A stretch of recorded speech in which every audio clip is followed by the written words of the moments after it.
It's not the first time I've kissed a man. Oh, wow.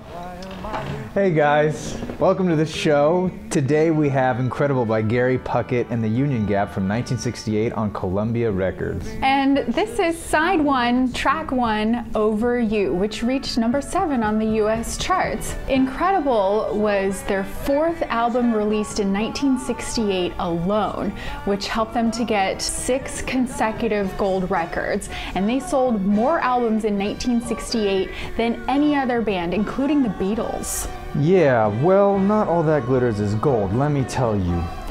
I hate this album.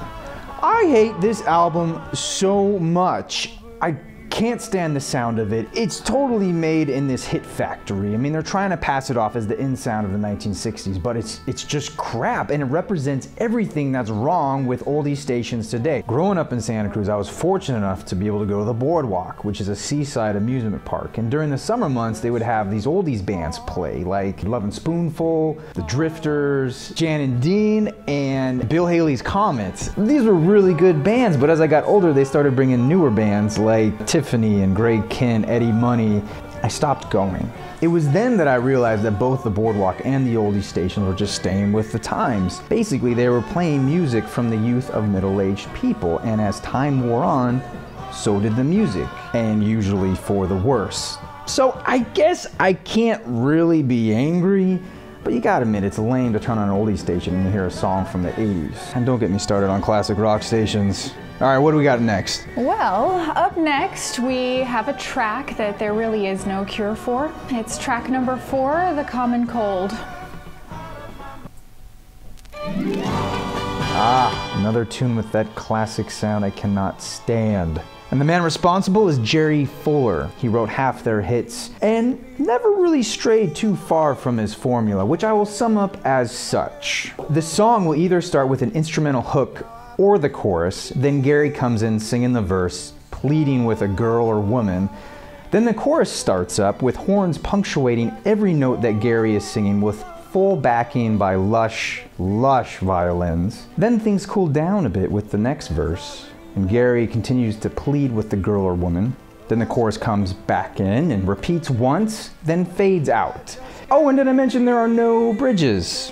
Just verse, chorus, verse, chorus, chorus. Boring, boring, boring. Exactly my sentiments. They formed in the mid-60s as the Outcasts, and then in 1967 they changed their name to the Union Gap and started wearing Civil War era uniforms to capitalize on the Union in their name. I should mention that Sgt. Pepper was released in 1967 as well. Yeah, and notice that guy on the right there? He looks kind of like Ringo and George had a baby. And notice that large gap.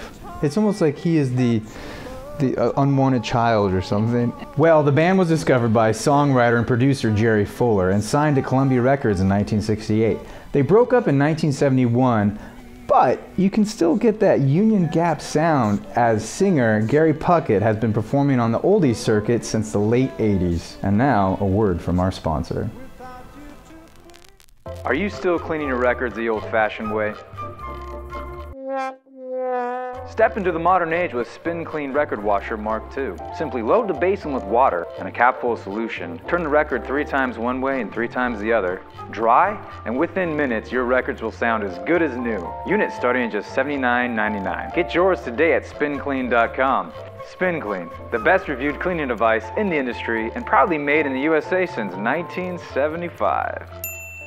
Welcome back. Now we're listening to side 2, track 1, which is Lady Willpower, and it was a number 2 hit single for the band. I wish I could explain why I don't like this song. It's not like Gary Puckett is a terrible singer. I mean, he's got a good voice, albeit it's very similar to Tom Jones, and the band isn't that bad. I guess what it is that musically they're dotting all the I's and crossing all the T's.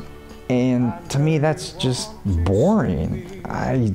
Maybe it's the arrangement, but it feels like they keep trying to reproduce their first big hit, Woman, Woman. So we kind of touched on the cover, but you guys should really look at this back cover. I mean, look at that. Why is everyone so serious? It's like they're trying to make really important music, or they're trying to pass them off as the Beatles or Bob Dylan. I mean, nobody's smiling in any of those photos. Yeah, it's like they actually know that they're making crappy music. Exactly. And you know, maybe that's what it is. I mean, this music was just so boring to play and not fun to record, and it certainly isn't exciting to listen to. So I guess there is some honesty in these photos, but That's something. oh man. We're gonna move on to track 4 on side 2, which is Take Your Pleasure. And I will take great pleasure in getting this over with. Thank you. Oh. Well, this certainly is a departure from their usual sound. It kind of sounds like the Beatles' What Goes On, but again, this is very, very boring.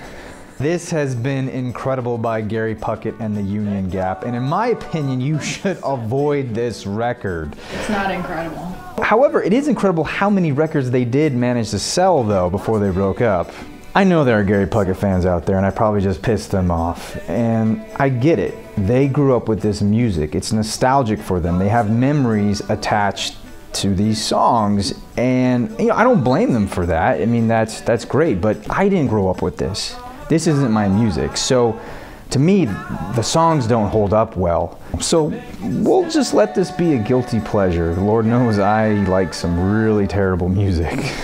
Okay, before I go, I have some awesome finds. My Uncle Danny dropped off a box of records, and I went through a lot of them, and these are some of the gems I got. I mean, it's a lot of stuff I haven't really gotten into. A lot of early salsa and merengue type music, and just, man, some of these covers are amazing. And this guy on the record, he actually has his face on the record label. And this one I was listening to last night, and it's really good Latin music from, I would say, late 50s. And this last one's really cool. It's called Brute Force Steel Bands. And the coolest thing is the vinyl itself is this patterned, sort of dark splatter paint record. That's about it for today's show. I am your Vinyl Geek. And I'm Ms. Mel. And we'll catch you on the flip side.